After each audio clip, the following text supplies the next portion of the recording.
안녕하세요. 새벽을 여는 낭독 새현아입니다. 가브리엘 로스의 5 리듬 이론서 Sweat Your Prayers 너의 기도가 땀이 되게 하라 이 책의 번역서 읽고 있습니다. 4장 거대한 우주의 마음밭을 떠다니는 흐름 Flowing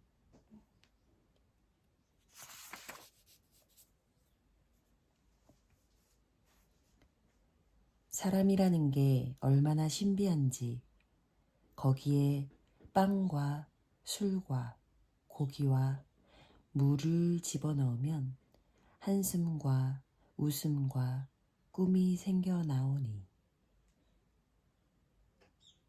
니코스 카잔차키스.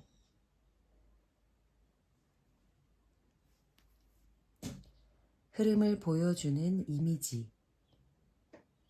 연이 하늘을 난다. 중국의 만리장성. 수양버들이 바람에 하늘거린다. 밀이 바람에 출렁거린다. 텔레마크 스키. 타이치. 늑대의 울부짖음. 아르헨티나인들의 탱고. 우피 골드버그. 손등에 로션 바르기. 오래되어 퇴색된 사진들. 반 고흐. 별이 빛나는 밤. 그레이스 켈리. 케네디 공항의 트랜스월드 항공사 터미널. 전망용 엘리베이터가 위로 올라가다. 파리 낚시. 이사도라 던컨. 구겐하임 박물관. 75mm 무비 카메라의 부드러운 움직임. 구름의 그림자가 풍경을 따라 유유히 흐름. 한나 스키굴라. 변기 속을 휘돌아 내려가는 화장지. 서핑. 항해. 돌고래. 훌라춤. 미켈란젤로의 아담의 창조. 파동. 비단 벨벳. 아이스 스케이팅. 보티첼리의 비너스. 승무의 넓게 퍼지는 치마. 하늘을 나는 독수리. 서예. 프랑스어. 사막의 모래 언덕. 가우디의 건축물들. 텔레비전 화면 하단에 흐르는 주식지수. 비틀어진 기둥과 성 베드로에 있는 조망 계단. 단풍나무에서 떨어지는 잎새 하나.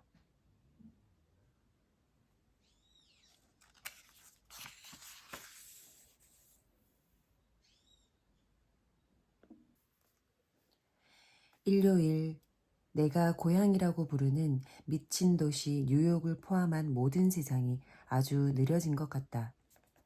로버트와 나는 20년을 함께 지내면서 우리들만의 일요의식을 갖게 되었다.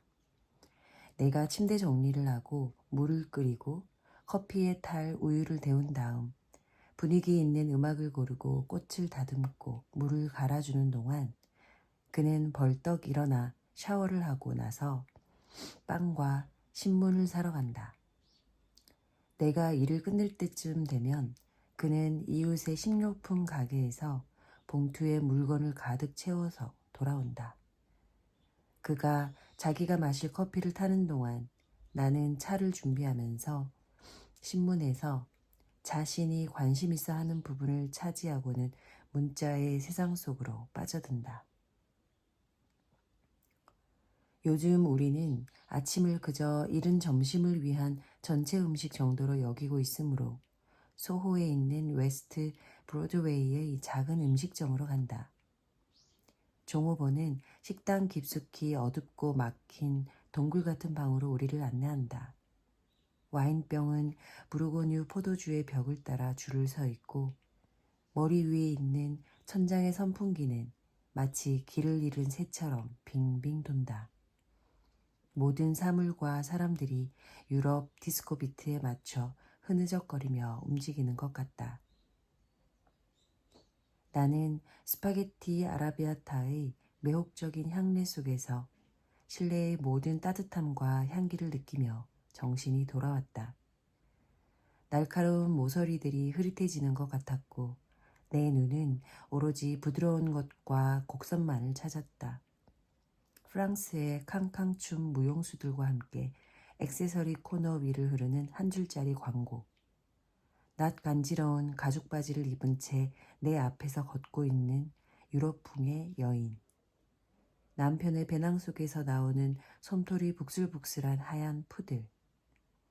자선 모자를 뒤집어 앞에 놓고 샌디사이저 너머로 등을 구부린 늙은 남자. 창문에 그려진 원색 그림이 내 시선을 붙잡아서 그것을 자세히 보기 위해 화랑으로 들어왔다. 그것은 검푸른 자줏빛 머리와 진분홍 젖꼭지를 가진 관능적인 여인의 나체 그림이었다. 그녀는 다리를 꼬고 무릎을 세운 채 여성성의 영혼인 모모의 풍부한 곡선을 드러내고 있었다. 그녀의 모든 것은 감각적이고 강렬하며 세속적이고 유혹적이었다. 나는 이 작가의 여성 누드화가 자신의 신체 안에 깃든 활기찬 기쁨의 존재를 만끽하면서 대담한 곡선미를 풍기고 있다는 걸 알아차렸다. 벼룩시장으로 가는 길에 카날가 쪽으로 어슬렁거리며 걸어가다가 나는 또다시 유혹으로 넘어가 가던 길을 벗어났다. 이번에는 하얀 코와 노란 눈을 가진 푸른 개를 그려놓은 밝고 노란 현수막이었다. 그 현수막은 길 건너에 블루독이라는 전시회가 열리는 화랑에 걸려 있었다. 그 그림에는 숨겨진 이야기가 있는데 작가는 스페니얼과 테리어의 잡종인 티파니라는 이름의 개를 갖고 있었다고 한다. 그런데 그 개가 죽고 나서 작가의 꿈에 계속해서 나타나더라는 것이다. 그래서 그 개를 그리기 시작했단다.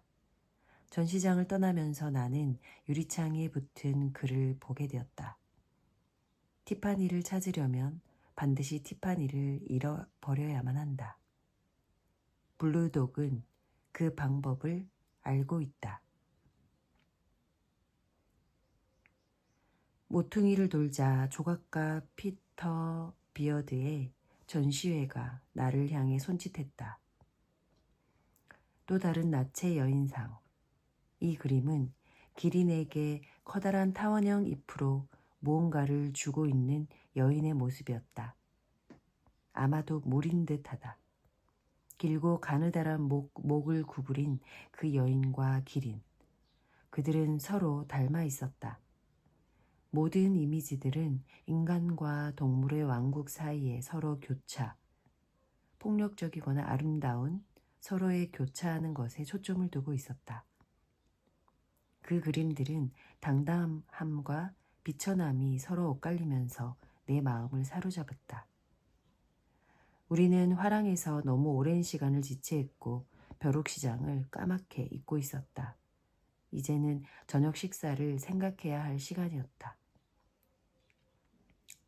우리는 브루클린에 있는 강변 카페에 가기로 결정했다. 창 쪽에 앉아서 흐름, 플로잉의 이미지들이 조화를 이루는 모습을 가만히 바라보았다. 나룻배, 밧줄, 그리고 이스트 리버를 떠가는 요트. 차들은 프랭클린 루스벨트 도로를 따라 남과 북으로 쉴 새 없이 오간다. 비행기들은 짙은 남색 하늘에 둥근 빗무리를 그리면서 라 가르디아 비행장을 선회한다. 그리고 마치 이 모든 것들 위로 위대한 대지가 나누어진 두 해안을 껴안듯 거대한 브루클린 다리의 웅장한 현수가 어렴풋이 그 모습을 드러냈다. 흐름, 플로잉은 유동적이고 느슨하며 유연하고 나긋나긋한 상태다.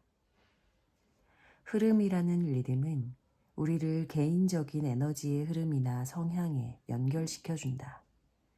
우리가 세상의 마법을 벗어버리기에 충분할 정도로 격렬하게 오랫동안 춤을 추면 내면의 리듬이 그 자리를 대신하게 되고 비로소 진정으로 우리가 누구인지 그리고 우리의 잠재력이 얼마나 위대한지를 알아차리게 된다. 나는 마이클 조던이 농구하는 모습이 흐름의 정수라고 생각한다. 그는 내적 리듬은 모두 하나의 유기적 존재로 결합될 때까지 농구공과 자신의 팀, 그리고 자신의 팀의 에너지를 연결한다. 그것은 우리 몸을 들고 나는 공기의 흐름처럼 자연스럽게 공이 그물망을 뚫고 들어가게 한다. 우리가 자신의 흐름 속에 있을 때 우리가 해야 하는 것이라고는 최면에 걸린 듯이 걷는 것이다. 우리는 자신 안에서 편안함을 느끼는데 그것은 우리가 땅에 연결되어 있고 땅의 리듬과 순환 그리고 그 분위기에 일치되어 있기 때문이다. 흐름, 거기에는 사물들 사이에 그 어떤 구별이나 분리가 없고 끝없는 변화만이 존재한다. 우리에게는 이 리듬에 복종하지 않고 저항하려는 경향이 있는데 그것은 삶이 예측 가능하고 안전하기를 바라기 때문이다. 설령 그것이 지루한 삶을 뜻하더라도 말이다. 흐름은 위험스럽다. 그것이 당신을 어디로 데리고 갈지 또는 거기 도달했을 때 무엇을 발견하게 될지 어떻게 알겠는가. 그렇기 때문에 오히려 나는 흐름을 좋아한다. 흐름은 지구의 리듬이다. 어떤 사람들은 그 리듬과 조화를 이루지만 어떤 사람들은 그렇지를 못하다. 하지만 우리 모두는 그 리듬을 필요로 한다. 최근에 지구는 아주 변덕스러운 변화를 보이고 있다. 나는 일기예보를 주시하며 태풍의 패턴을 따라가는 나를 발견한다. 아마 지구는 우리가 지구에 가한 무관심, 학대, 모욕에 대한 복수를 하고 있는지도 모른다.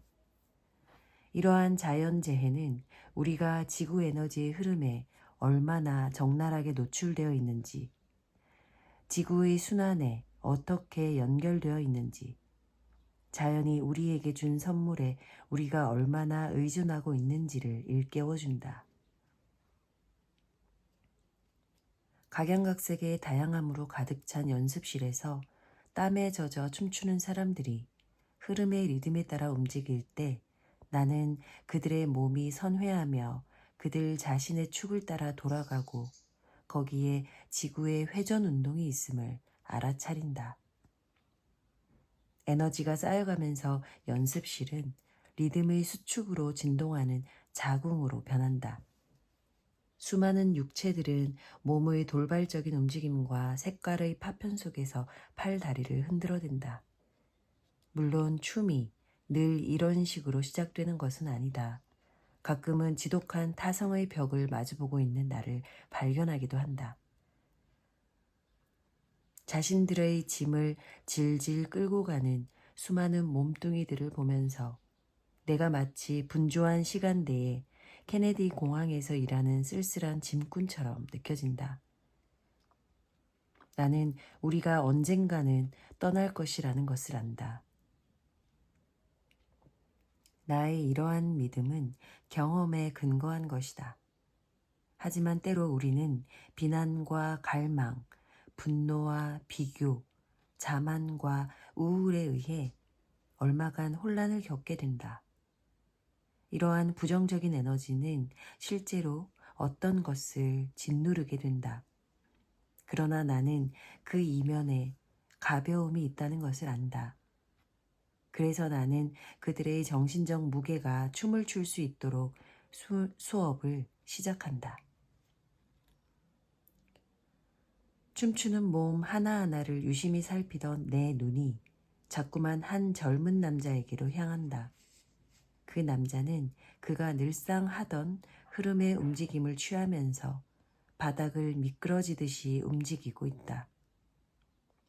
그의 내면에서 갑자기 무언가가 변화되었을 때 그는 권태로움의 한계를 넘어서 롤러 브레이드 위의 표범과 같이 난폭한 몸이 되었다. 그러더니 깜짝 놀란 만큼 끝없는 파동 속에서 그곳의 중심으로부터 빙빙 돌기 시작했다. 그는 자신의 낡은 검은색 티셔츠와 청바지의 탈색된 실오라기들이 떨어져 나갈 때까지 자신의 춤 속으로 사라졌다. 그의 격렬한 춤은 꿈과 절망, 용기와 본능적 충동을 따라서 보잘것없는 몸뚱이 속에서 그 진원지로 되돌아갔다.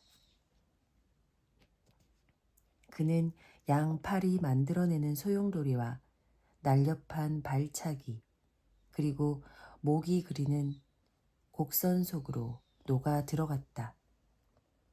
그의 눈은 내부를 향하고 발은 바닥의 탄력 있는 마루로부터 발산되는 위대한 어머니의 노래를 듣고 있었다. 그는 웨이브를 그리는 자신의 모든 뼈마디에 복종하며 존재의 바다에서 춤을 추었다.